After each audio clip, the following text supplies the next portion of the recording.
With New Year beginnings, a lot of people end up doing resolutions and all that stuff. But, for me, sometimes it's more reflection than it is resolution because honestly, like, I'm always trying to move forward. But one of the things I've been reflecting on is like the way that things have changed. And yes, so much of the way things have changed is because my wife and I decided to have children. But one of the other reasons that things are changing so much because of that is because of a lot of mistakes that I've made with my business. And that's kind of what I wanted to talk about just briefly, right? I mean, we're not going to sit there and go through the ledger and in granular detail, but there were there were some initial mistakes and then some later down the line mistakes that maybe were inevitable, but you know, at the very least, they didn't pan out the way they could have, and another decision might have been better. And the very first mistake was the whole "if you build it, they will come" mistake. The idea that you open up shop, you open up shop, you set up a shingle, and people will come, and it's just not true. Um, And of course, if you go back to Field of Dreams and watch Field of Dreams, it's not about setting up business. It is entirely about this whole fantasy specter situation that has nothing to do with business. I think a lot of people, obviously myself included, just kind of ran with the phrase out of context. There are martial arts that do kind of sell themselves. In today's environment, Brazilian Jiu-Jitsu sells itself pretty well. That's not to say that every Brazilian Jiu-Jitsu school makes money hand over fist. I mean, some do very well and some don't do so very well, but it sells itself pretty well because it's a household name. The last time I checked, and it has been a little while, but the last time I checked, karate was still the number one martial arts related search term. And so if you do karate, you just have a better chance of getting more eyeballs on your thing. The stuff that I do has almost no brand recognition. Wing Chun has fallen out of favor, and Savat is essentially unknown. Catch wrestling is essentially unknown to the general wider public. Talking about HEMA, I mean, that's even less so. So there's this idea that you have to get your stuff in front of people. And I am by no means a marketing whiz. I actually am pretty hostile towards marketing. I don't like marketing. Um, but that is something that is a pretty important idea. Now, what I do like kind of looking at stats and building algorithms and stuff. That's more fun to me, systematizing things. And kind of the second big mistake that I made was assuming people would follow me when I moved. It's not true, and I've moved the business a bunch of times, and every move has dropped attendance precipitously, and to the point where the last couple of moves were essentially starting all over. Might as well have moved to a new town, another state, or whatever. Um, I mean, yes, moving from Phoenix to Mesa was actually moving to a new town, but because it's Valley Metro, you kind of don't think of it that way. But the first time I moved the proper business, right, I had moved the park club, right, the initial iteration of it around a few times. Um, but for the most part, unless you're in the Filipino martial arts world, people generally don't train in parks in a large group setting. For some reason, Filipino martial arts gets away with it. I don't understand why, but they're like the only ones. So when I moved the first business, I moved it 5 miles down the road, and give or take a few hundred feet, but 5 miles down the road, and my enrollment dropped in half. In half. And the reason that we moved is we had outgrown our space. This was 2018. We had outgrown our space because business was doing really, really, really well. And literally, as soon as I moved, attendance enrollment dropped in half. It's insane. It's absolutely insane. And then, of course, the next time we moved was the big move into Mesa, and attendance almost dropped entirely. And then moved 3 miles down the road in Mesa, and one person followed me 3 miles down the road. And then, since I moved out of Mesa, right, stuff picked up in the park down here just because I moved closer to ASU. That was just a, time and place kind of thing, right? Because college kids don't mind training in the park. But, now I'm going to be moving operations again. And, like I said previously, Saturdays I'm going to keep in the park because that's convenient and all that. But during the weeknights, I mean, we'll see. But then the weeknights are going to be invitational only, and that's going to be a different kind of thing. So we'll see how that pans out. But I'm telling you right now, people don't necessarily follow you. When you look at the stats, we don't necessarily have this for martial arts, but when you look at the stats, people travel an average of something like 1.6 miles for a gym membership. And that's it, right? That's walking distance. And I think on the upper end of that was like 6 miles was the furthest, right? And that's for like pricier places.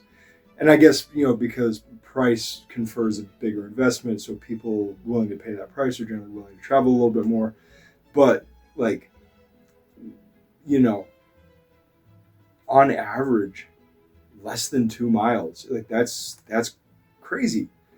Because like the hardcore people that I've known, that I've met, who train martial arts, will travel dozens of miles. Will make regular trips hours away to go train because that's what they want to do. But then when you're running a business, you're not counting on those hardcore people. They're not actually the ones that pay the bills. The ones that pay the bills are the casuals, and the casuals, frankly, aren't willing to travel that far. So you really do have to consider, your population base very close to where you're setting up business. Because that's what's, that's the kind of thing that's going to happen. And again, if you have a higher self-marketing style, like karate or jiu-jitsu, you're probably going to do a little bit better than somebody that has something that's a little less known, right? I can't imagine somebody setting up a CLOT school. It's like only people that are already interested in martial arts know what CLOT is. You're not probably going to get the general buying public going for that. Not because it's not good. They don't know it exists. So one of the next mistakes that I've made is putting way too much stock into general advertising. Martial arts doesn't do well for advertising. And I've talked to people who run martial arts schools that are much more successful than my own, and they've conferred the same thing. They said, they've spent thousands, tens of thousands of dollars sometimes on advertising that literally does nothing for them. And I have spent thousands of dollars on advertising that has literally brought in nobody. Advertising is a fickle thing, and unless you have a very high budget and you know exactly what you're doing, or you're willing to hire somebody who knows exactly what they're doing, advertising is a really, really, really difficult thing. I even at one point talked to an advertising specialist, and they basically said that it costs them, their average to get an adult student was something like $125 or $150 of advertising spend to get a student. That means that student has to stay, depending on what your rate, your membership rates are, that student has to stay more than a single month for you to recoup that. Some places do charge quite a lot. Some places do charge $200 or $300 a month for attendance, which I think is absurd. But but in that case, I guess spending $125, per adult student isn't that bad, because you recoup it on a single month, or at least you recoup some of it. You make some back. But like, man, that's a big deal, right? So like, you can throw a lot of money away on basic advertising. So, getting the word out there and everything, the thing that people tell me has worked for them is just blasting social media, because that's where people are, right? It's social media is basically the yellow pages at this point. Social media is the town square at this point. So people will find you based on them looking on the places they already are. They're not going to go out of their way. Yes, Google searches probably are the number one, but beyond that, it's just, people digging around on social media and finding things, just based on their general trends and the way that these algorithms work. That's a big deal. So, and I'm clearly, you guys, if you follow my social medias, I'm not very good at social media. I just don't produce a lot of content. It's just not something that I'm skilled at or even particularly interested in. But, if running a business, it's probably pretty important. So anyway, those are a few, and maybe some of the biggest mistakes that I have made. And there are others. Sometimes being too lenient with problematic students, sometimes being too strict with good students, sometimes letting the students dictate their own training a little bit too much. We're not talking about the whole ecological, constraints-led approach stuff that I very much believe in, but that's a different thing. That's not what I'm talking about. I'm really talking about people kind of cherry picking a la carte the way that they want to train, when the fact is that's not the type of training that I truly offer, nor is it the type of training that I excel in.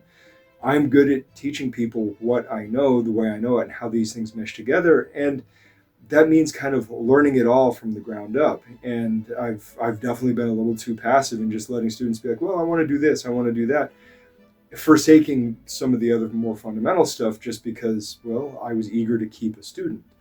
And that's a hard thing too, right? Is how much do you cater to people in order to keep revenue versus how much do you offer authentic and honest training at the expense of revenue? There has to be a balance between them, unless, of course, you don't need revenue, in which case, do the most honest, authentic, badass, best training you possibly can. Or, if you really need revenue and the rest of it doesn't matter to you, then set up a cardio kickboxing class and, forget the rest of it. But for those of us that are trying to run a business and be authentic and be legit, there's a tightrope there, and it's really, really hard to traverse. So in order to not make this much longer, because I've already gone longer than I expected, I'm going to wrap it up here. But please, if you are thinking about starting a martial arts club or officially opening up doors and becoming a proper business, keep some of this stuff in mind. And I wish you the best. I hope you do better than I have done. I'm still planning on turning the ship around. I want my kids to grow up in the martial arts school. I don't want to outsource their training to somebody else. And I want that to be a family experience for us. So, there's a lot to this, man. There's a lot to this. So before I start rambling and just repeating myself and going off on wild tangents, I am going to cut it off here, and I'll talk to you guys later. Good journey.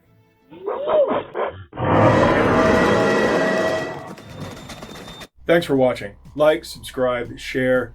Check us out on our other socials, and please head over to blacksunboxing.com to get a little more info, including how to contact us.